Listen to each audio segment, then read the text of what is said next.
ya, bareng sama Bu Ajeng. Itu tentang materi fungsi, dan submateri yang akan kita pelajari hari ini adalah tentang inverse fungsi. Kita langsung aja ya.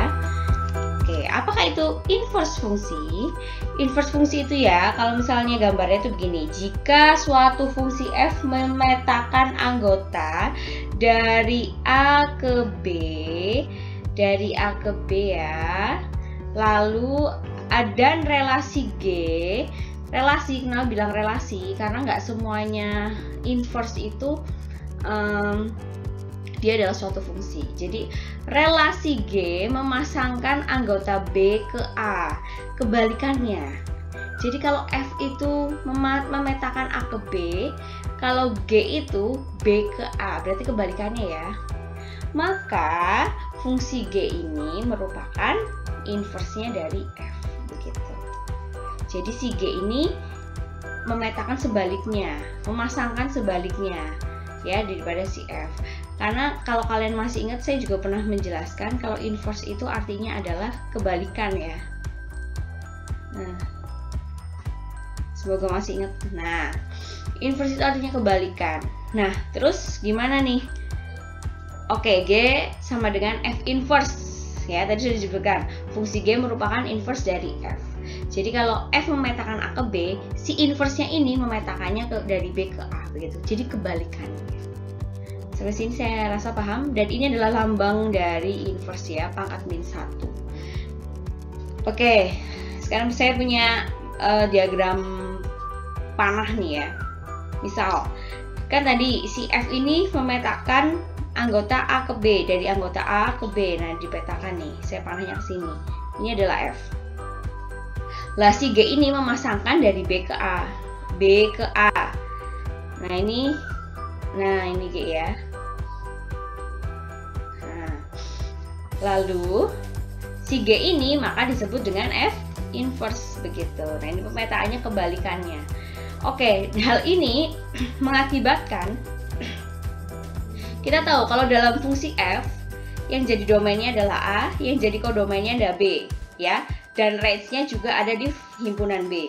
Nah, maka dari itu domain dari F ini kan sama dengan A nih ya. Ternyata dia itu juga sama dengan ini. Ini apa? Ini adalah, nah ini karena kebalikan, ini kan daerah kawan atau kodomainnya si fungsi G ya. Dia adalah sama dengan kodomainnya si fungsi G. G itu adalah F inverse ya. Nah, atau range-nya F inverse, begitu loh. Jadi domainnya si F tadi ini jadi range atau kodomainnya si F inverse, begitu. Kan tempatnya sama nih. Nah, begitu juga kalau misalnya ditanya range atau kodomainnya F nih ya, berarti kan di B ini ya. Range F atau kodomainnya F itu dia sama aja apa? Nah, ini kan titik mulanya si fungsi G atau F inverse ya. F inverse ini dia berarti sebagai apa kalau awalnya di sini? Sebagai domain. Oh, berarti sama aja dengan domainnya F inverse, begitu. Berarti kalau misalnya kamu tuh kayak materi yang sebelumnya, materi domain suatu fungsi, kalau kamu cari range-nya F misalnya ya, kalau domainnya kita udah pernah cari ya. Nah, kalau kita mau cari range-nya si F, berarti kita sama saja cari domainnya F inverse. Jadi kita bisa cari inverse-nya dulu baru dapatkan domainnya, begitu. Tanpa harus menggambar grafik fungsinya. Gitu ya. Selanjutnya. Oke. Nah, perhatikan diagram-diagram berikut. Kita lihat yang pertama. Nah, saya ini akan menjelaskan sebenarnya di sini yang pertama ini adalah fungsi atau bukan? Ya, kalau fungsi itu kan setiap anggota A punya pasangan tepat satu di B. Nah, apakah setiap anggota A punya pasangan? Punya. Apakah tepat satu? Ya, dia tepat satu. Dia fungsi. Dari A ke B dia fungsi, begitu ya. Dari A ke B dia merupakan fungsi. Nah, kalau dari B ke A, apakah dia fungsi? Nah, dari B ke A, apakah dia fungsi? Kita lihat.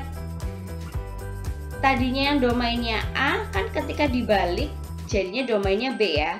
Lihat, kita lihat untuk fungsi kebalikannya atau inverse-nya. Ini F adalah fungsi. F inverse-nya fungsi atau bukan? Kita lihat anggotanya 2, 3, 5. Apakah semuanya punya pasangan? Ternyata tidak ya. Udah tidak punya, ada yang tidak punya pasangan, terus ada yang ini pasangannya banyak begitu ya, kebalikannya. Nah, ternyata F inverse ini adalah bukan fungsi berarti dia hanya relasi biasa begitu. Jadi ada yang nanti mungkin ada yang kebalikannya fungsi, ada yang kebalikannya bukan fungsi, jadi relasi biasa. Semua fungsi punya inverse, tapi belum tentu inverse-nya itu adalah suatu fungsi juga. Bisa juga hanya sebuah relasi, karena kita nggak tahu dia fungsinya itu fungsi apa gitu ya. Nah, selanjutnya untuk gambar kedua kita lihat. Nah, apakah ini fungsi? Apakah semuanya punya pasangan? Punya. Apakah tepat satu? Ya, tepat satu. Dia fungsi. Dari A ke B-nya fungsi, si F-nya fungsi. Nah, kalau kebalikannya gimana inverse-nya? F inverse-nya gimana? Apakah dia fungsi? Semuanya apakah punya pasangan? Punya semuanya. Apakah tepat satu? Ternyata yang dua ini tidak tepat satu, dia punya dua pasangan. Artinya si F inverse-nya bukan fungsi atau hanya relasi biasa. Nah, sekarang kita lihat ke nomor 3. Apakah fungsi? Udah jelas ya, fungsi ya. Punya pasangan semua dan pasangannya tepat satu. Yang F dia fungsi. Nah, apakah kebalikannya atau inverse-nya fungsi? Kita lihat, apakah semua pasangan punya pasangan? Punya. Apakah tepat satu? Tepat satu. Oh, berarti inverse-nya dia sebuah fungsi. Begitu. Jadi, sebenarnya semua fungsi itu punya inverse, tapi inverse-nya belum tentu suatu fungsi juga. Bisa juga hanya relasi biasa, jadi tergantung fungsi F-nya. Oke, begitu untuk konsep inverse ya. Nanti selanjutnya kita akan belajar bagaimana cara menentukan inverse dari suatu fungsi. Sekian dulu untuk konsep awal.